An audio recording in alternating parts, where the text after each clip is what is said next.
यादें भी अजीब होती हैं। जब हम खाली होते हैं तो ये आ धमकती हैं, हमारे जहन और मन मस्तिष्क पर पूरी तरह छा जाती हैं और हम पिछली यादों में खो से जाते हैं। अस्सलाम वालेकुम दोस्तों, आप सब कैसे हैं? अल्लाह आप सभी को खुश और शाद आबाद रखे। मैं आप सभी से अपनी पुरानी यादें जो शेयर करना चाहती हूँ। मैं कम उम्र से ही कविता और नज़्म लिखा करती थी।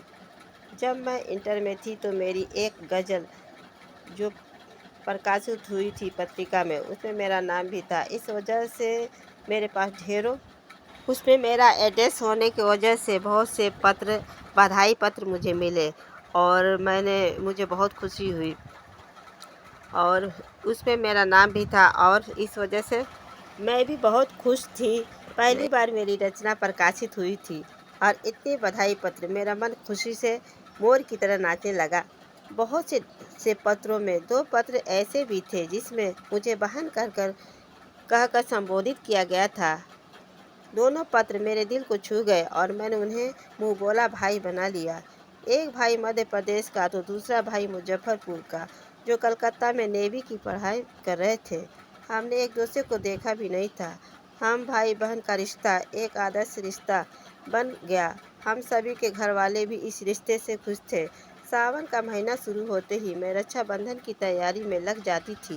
दोनों भाइयों के लिए प्यारा सा रुमाल अपने हाथों से कढ़ाई करके खूब चुनकर बनाती थी और राखी भी खूब चुनकर लेती थी। फिर राखी रजिस्ट्री कर भेज देती थी। पहली बार जब भाइयों ने मुझे रक्षाबंधन पर उपहार में सूट भेजा तो मेरी खुशी से आंखें भीग गई। पर मैंने उन्हें उपहार भेजने के लिए आइंदा के लिए मना किया, क्योंकि वो खुद स्टूडेंट्स थे। पर वो नहीं मानते थे। इस तरह हमारे रिश्ते बिल्कुल सगे भाई बहनों जैसा बन गया था। कभी कभी राकेश भैया मुझसे कहते, बहना तेरा पत्र ऐसा लगता है मेरी माँ ने लिखा हो।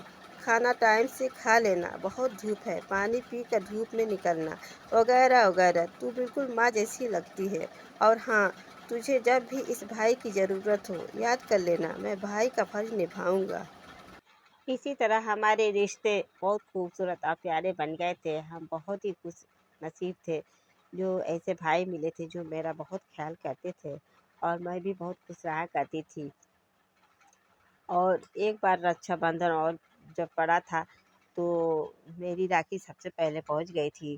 तो भैया ने बताया कि आज मैं बहुत उदास था, मेरी राखी मेरी बहनों ने नहीं भेजा था, लेकिन तेरी राखी मिली तो मैं बहुत खुश हुआ कि मेरी बहन ने मेरे पास राखी भेजा है। और वो बहुत बहुत ज़्यादा मुझे धन्यवाद देने लग गए थे कि एक बहन जो है उत्तर प्रदेश की रहने वाली, और तारीफ़ें किया करते थे मेरी। वक्त महीने और इसी तरह गुजरने लग गए थे। मौसम आता और चला जाता। इस तरह से हम भी पढ़ाई में आगे बढ़ते जा रहे थे। मैं बीए थर्ड ईयर में आ चुकी थी और उनकी भी पढ़ाई जारी थी। फिर किसी वर्ष उनकी पढ़ाई भी कुछ गड़बड़ा गई थी, कुछ टेंशन उनकी ज़िंदगी में आ गई थी। सो फिर भी मैंने उन्हें बहुत समझाया था कि आप इतनी हार ना मानिए ज़िंदगी से और आप अपनी पढ़ाई जारी रखिए। सो उन्होंने मेरी बातों को माना और अहमियत दिया। सो मुझे बहुत खुशी हुई कि एक भाई जो है मेरी बातों को मानता है। तो मेरी पढ़ाई हो चुकी थी। मैं भी पढ़ने के बाद एक स्कूल में टीचर बन गई थी, प्राइवेट स्कूल में।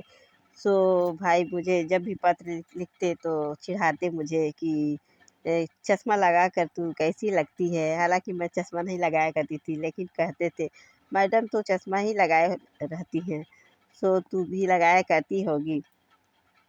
तो इसी तरह हमारे हंसी मजाक और वक्त ऐसी कट रहा था कि फिर ऐसा भी हुआ, हालात ऐसे भी हुआ कि उसी टाइम मेरी सिस्टर का डेथ हो गया। फिर हम उसी गम फिक्र में पड़ के रह गए। अब ना जाने दोनों भाई कहाँ होंगे। मैं बहुत ढूंढती हूँ फेसबुक वगैरह पर वो आज भी हमें नहीं मिल सके। मैं बहुत खोजती हूँ। और उनकी यादें हमेशा मुझे आती रहती हैं और मैं उनके पत्रों को संभाल कर रखी हूँ।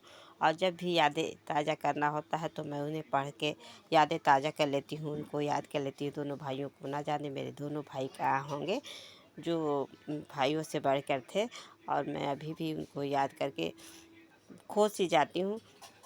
सो अभी तक मैं भूली नहीं, हालांकि उन्होंने मुझे देखा नहीं था, मैंने भी उन्हें देखा नहीं था। हम दोनों एक दूसरे को देखे हुए नहीं थे, कोई पहचान भी नहीं था। और एड्रेस भी अब इधर उधर हो गया, मेरी शादी हो गई। शादी होने के बाद फिर मैं अपनी जिम्मेदारियों में फंस के उलझ के रह गई, और फिर हमारा एड्रेस इधर से उधर हो गया। और उनकी यादें अभी भी ताज़ा बनी हुई है। और मेरे वीडियो देखा करें, और लाइक शेयर और सब्सक्राइब करना ना भूलें। और नेक्स्ट वीडियो में भी मैं आप सबको कुछ यादें शेयर करूँगी जो आप सबको अपने यादें ताज़ा करने के लिए बताऊँगी। और इसी के साथ मैं आप सबसे इजाज़त चाहती हूँ। अल्लाह हाफिज़।